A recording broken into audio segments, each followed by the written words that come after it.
कन्यादान, एक आंसू भरी कहानी। रामराव जी के दो बच्चे थे, रूही और पवन। पवन बड़ा था और रूही छोटी थी। दोनों ही पढ़ाई में बहुत होशियार थे। रामराव और रूही की मां लता रूही को लेकर बहुत चिंतित थी, क्योंकि रूही ने अपनी शिक्षा पूरी कर ली थी। अब उसके लिए एक बेहतर रिश्ता खोजना था। एक दिन उनके करीबी रिश्तेदार का बेटा दीपक शादी में रूही का हाथ मांगने के लिए उनके घर आया। दीपक को सभी पसंद करते थे। वह दिखने में अच्छा था और एक अच्छी कंपनी में कार्यरत था। दीपक के परिवार को भी रूही पसंद थी। फिर इन सब के बाद शादी की तारीख तय हो गई और पवन के भैया और रामराव शादी की सारी तैयारियां कर रहे थे। क्योंकि शादी नजदीक थी, सारी तैयारियां हो गई, शादी का दिन भी आ गया। पवन रूही का हाथ पकड़कर मंडप में ले आया। रूही सुंदर गुड़िया सी दिख रही थी। सुंदर नाक, आंखें, रंग गोरा, लंबी लंबी चोटी। रूही देखने में बेहद खूबसूरत थी।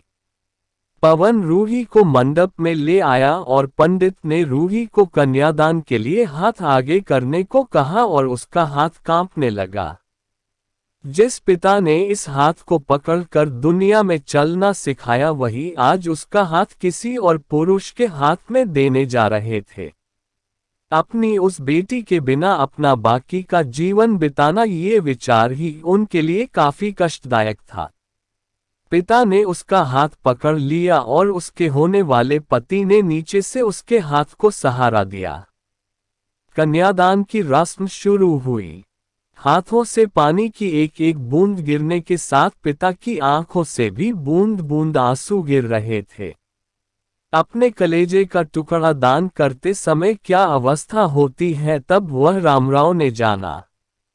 वह रस्म खत्म हुई। पंडित जी ने लता और रामराव के हाथ में दियों से भरा पर्दा दिया। उनके सामने बेटी और उसका पूरा ससुराल परिवार बैठाया और पंडित जी ने कहा, आज से आपकी बेटी उनकी हो गई। उनसे कहो कि उसका अच्छे से ध्यान रखें। लता अपने मायके वालों के लिए एकदम पराई हो गई। उसकी आंखों में आंसू भर आए। रूही को 2 दिन की ट्रिप पर भी भेजना मां के लिए कितना मुश्किल होता था, और अब उसको हमेशा के लिए दूसरे के घर भेज दिया जाए और उसके अपने ही घर का मेहमान बना दिया जाए, यह बात अब मां को समझ आ रही थी। उस रस्म के बाद दूल्हा गेट पर आ गया। पंडित जी ने आवाज दी, लड़की के मामा लड़की को लेकर आओ। उस मामा का हाथ पकड़कर वह उस अंतर पाठ पर जा रही थी। सुबह उठकर एक साथ नाश्ता, फिर मस्ती, फिर मामी के हाथ का खाना और रात में मामा के गोद में सिर रखकर सोने वाली भांजी आज उस मामा को दूसरे के हाथ में सौंपनी होंगी। यह सोचकर उसने अपने हाथ कस लिया और मंगलाष्टक प्रारंभ हो गए। भाई दूज के दिन बिना कुछ मांगे मिलने वाला गिफ्ट, एक साथ फोड़े हुए पटाखे, टीवी कौन देखेगा इस पर झगड़ा और दादाजी गुजर जाने के बाद उन दोनों का गले लगकर रोना। दोनों भाई बहन आज एक दूसरे को देख रहे थे। उतनी ही देर में मंगलाष्टक समाप्त हो गए। मंगलाष्टक समाप्त हो जाने के बाद रूही अपने आगे आने वाले नए जीवन को लेकर उत्साहित हो गई। रूही ने वरमाला पहनाए और अपने पति दीपक के पास खड़ी हो गई। रूही के सामने बहुत से लोग खड़े थे। कुछ आशीर्वाद दे रहे थे और कुछ पास होकर स्तुति कर रहे थे। फोटो के लिए उसकी सहेलियां आई। एक ने उसका हाथ पकड़ा, दूसरी ने उसका पल्लू अटका हुआ निकाला, तीसरी ने उसके आंसू पोंछे। हम घर रहने के लिए आ रहे हैं। आंटी को बोलना खाना खाने के लिए आएंगे। उसे उस एक कमरे की आवाज, एक दूसरे के अधिकार और वह दिन याद आ गए जब वे एक साथ रहती थी। अचानक पति दीपक ने कहा कि तुम चारों की तस्वीरें ले लो। मैं साइड में खड़ा हो जाता हूं। और वह चारों चेहरे हंसे। खाने की कतार में आज रूही माँ पापा से दूर दूसरे लोगों के साथ बैठी थी।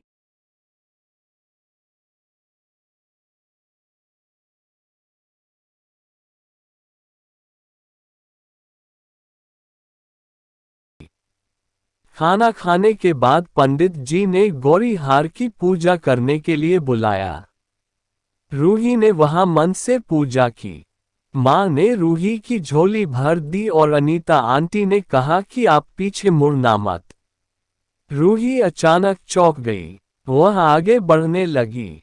इतने सालों से बच्चे की तरह पाले हुए उस चाचा का बांध टूट गया।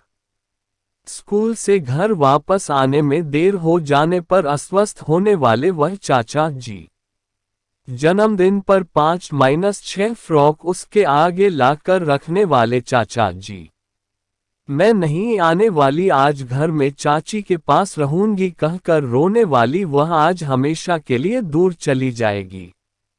यह रूही के दूसरे माँ पापा के रूप में चाचा चाची को भी यह बात सहन नहीं हो रही थी। उसकी पहचान आज बदल चुकी थी। हाथों की वह हरी चूड़ियां, पाँव में बिछिया और गले में मंगलसूत्र नए जीवन की राह दिखा रहे थे। सास का हाथ पकड़कर रूही उस फूलों से सजी गाड़ी में दीपक के साथ बैठी। उस गाड़ी में खुशी थी और उस गाड़ी के बाहर खड़े सभी लोग आंखों में आंसू लिए उसे अलविदा कर रहे थे। रूही बोली, मम्मी पापा आती हूँ मैं। बहुत मुश्किल होता है अपना कलेजा, अपना दिल अपने ही हाथों से बाहर निकालकर पराए हाथों में सौंपना। और वह अपने कलेजे को, अपने दिल को खुद के दिल से लगाकर रखेगा। फिर अभी हर माता पिता इस मुश्किल काम का सपना देखते हैं लड़की के जन्म के बाद से ही।